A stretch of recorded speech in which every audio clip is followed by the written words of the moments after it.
What's happening, my people? Welcome to Vertical Football Podcast and welcome to another edition of Match Day Preview, Manchester United versus Sunderland.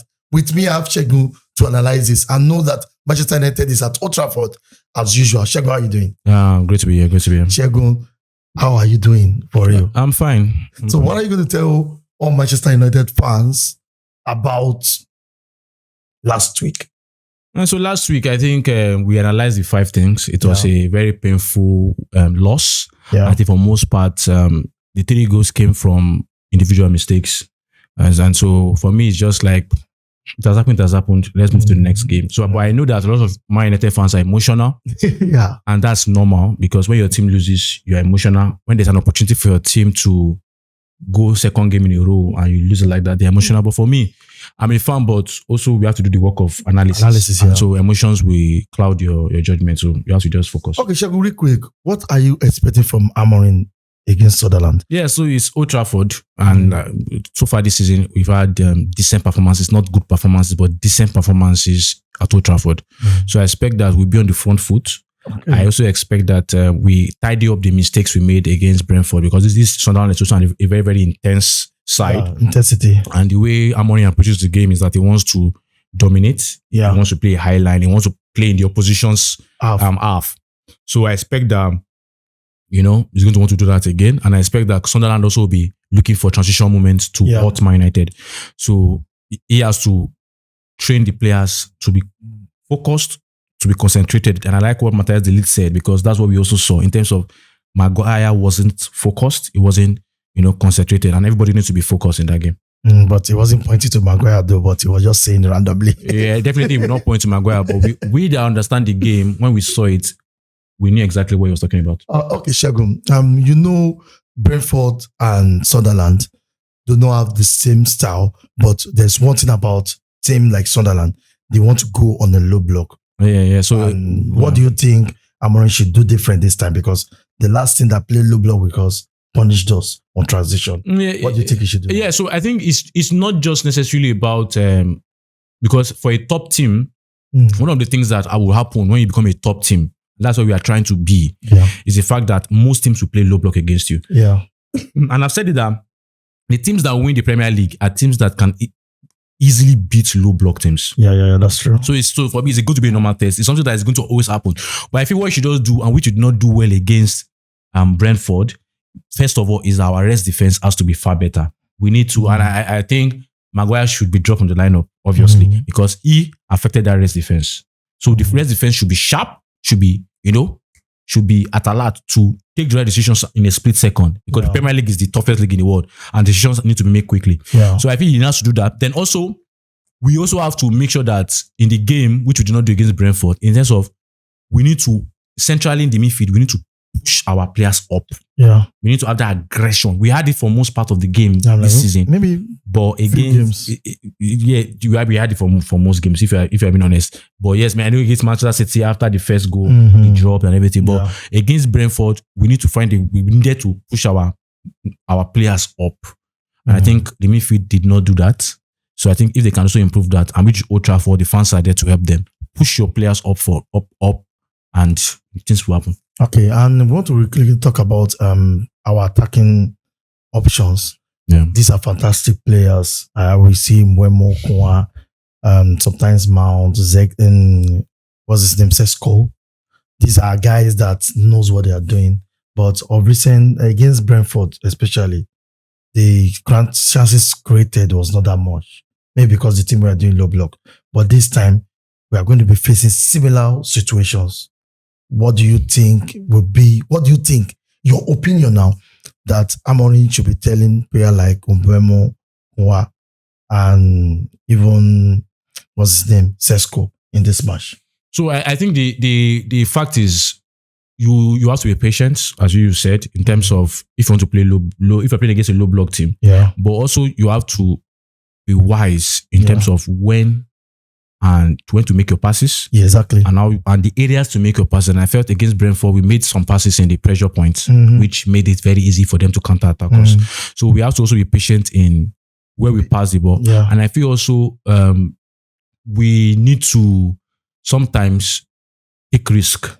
a lot of risks now. You take a lot of risks in the final third. I think that's what Kunwa was trying to do. Yeah. But it's just that sometimes when if you're taking a risk when there's a better option, then it looks as if you're selfish. Exactly. But so we just have to know when to take risk and when to understand the player, because at the time where Bruno was free that he should have done. Yes. And funny enough, he made a correction. He passed the ball that led to the penalty. Yeah. So I think it's just about understanding the moment, then have the concentration. Then also another thing you can do also is and we have the players that can do that in terms of variation of play. Yeah. Sesko move here, Kunwa move here. Let there be very flexibility, variation of play that can maybe confuse that back line and cause them some difficulties. Yeah. I know we are going to do a tactical review of this, but I want to say that people have been saying Amorim have not been flexible.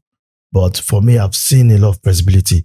Can you tell people how Amorim has been flexible in Manchester United? Yeah, I think flexibility is, first of all, you have to understand the system before you understand if the manager is flexible. And I feel that a lot of people that say Amorim is not flexible don't understand the system. Exactly. And so you don't understand how flexible it is. It is, yeah. Yes, that you have seen a manager playing 3-4-3 before does not mean you understand Amorim's 3-4-3. Exactly. So I think yes, he has been flexible, but for me, I feel tactically there be flexibility there. But I feel approach needs to be more flexible. Yeah. And I think I said that in 5 things in the sense of against Brentford sometimes, why don't you be the ones to sit in a low block?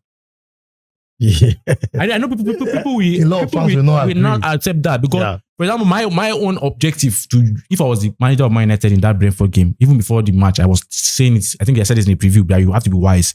Don't try to dominate the game every time, because this is a team that I will just make sure that they find a way and they come and attack me. And we hit on the counter, because the Brentford is a side that you don't want them to be the one. And that's why Amorim said it also in that game. He said we played the way Brentford wanted to play. And that's why I think it's clear. You know, this is a Brentford side. They've done the great Manchester City. Irrespective of the coach. Irrespective of the coach, you know how Brentford is. Yeah. They are a very stable team in their philosophy. Yeah. So you have to find a way where you be the one to invite them to play you. Yeah. And you still look and hit them on the counter attack.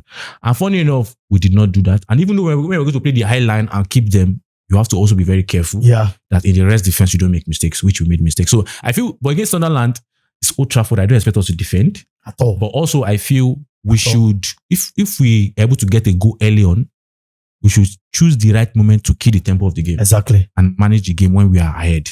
And also in time of flexibility, people need to understand that flexibility in a match is always there. All you have to just do is sweet.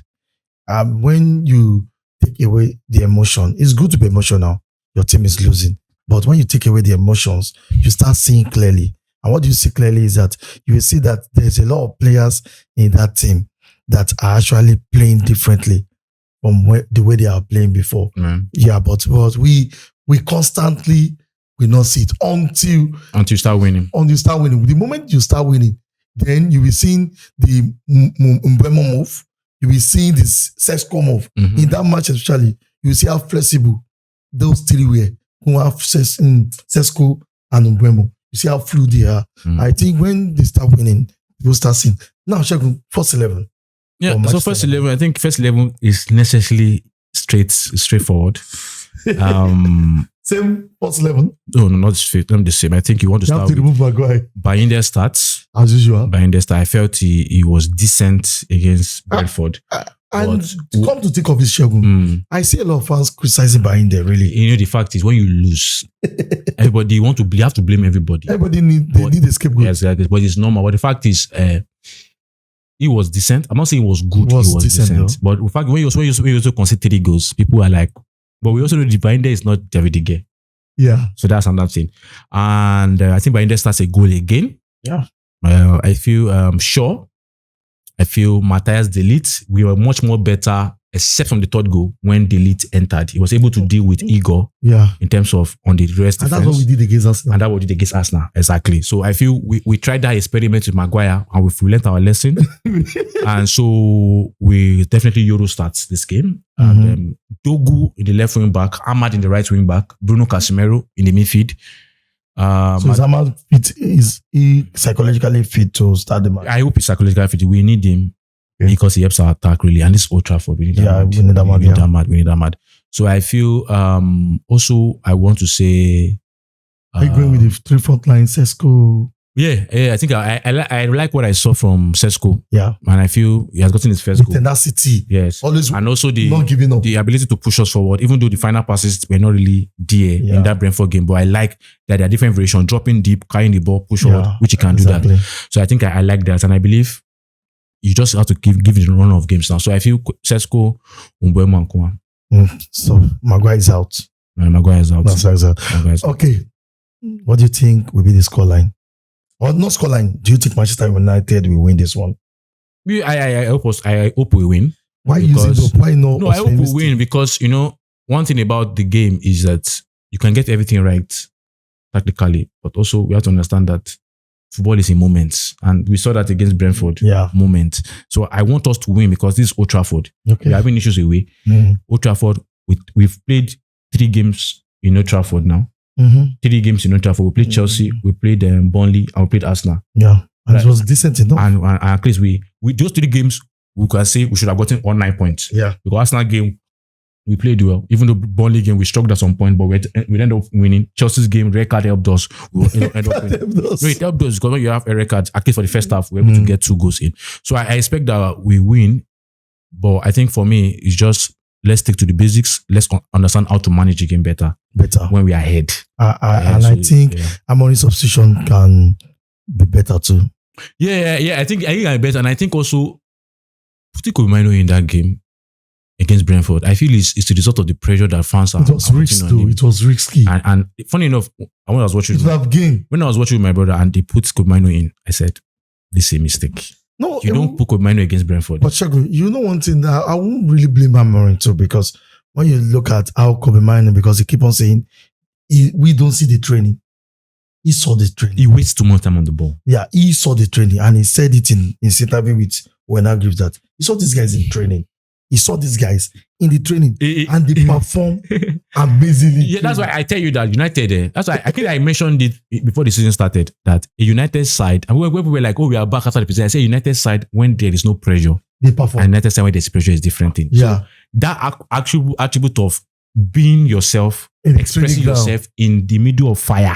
When everything is burning, it's what matters, really. Yeah, you can. That's why I say that during lockdown we did so well under Ole Gunnar. Yes, so we when there's no pressure, but what is when there is pressure, noise and when things are not going your way, and that's why he said something that I like in the interview he did with Werner Griffiths. We need crazy guys. We need people. We know Kuma is crazy. That's why mentality. They have the mentality, and I think that's what we need in this team. I think gradually the momentum will rise by winning just 2 games. I think the first 2 games have always been, if you can win the first one, the second, or maybe after winning the second, they felt, okay, I think we can go for more. I think the more you win, the more the belief increases, the more the play gets better, the more the team plays better, the more the individuals play better. And before you know it, anything can happen. So guys, this is our preview show. And if you want to, now we are starting something new. We have our TikTok fans. We are going to be having exclusive board tactical analysis on Vertical Plus. If you are not on Vertical Plus, subscribe, follow on TikTok, and most of them we are going to create a new playlist whereby we put the tactical video there too. So guys, as usual, you are the MVP. Without you, we are nothing. Exactly. So what do? Subscribe, share it to people. If you have different opinion, what do? Put it in the comment section, and I know Segun and I will be there to explain better to you. Yeah. Thank you for staying true to us. Till we meet again, stay fixed to Vertical Football Podcast. Bye-bye. Bye.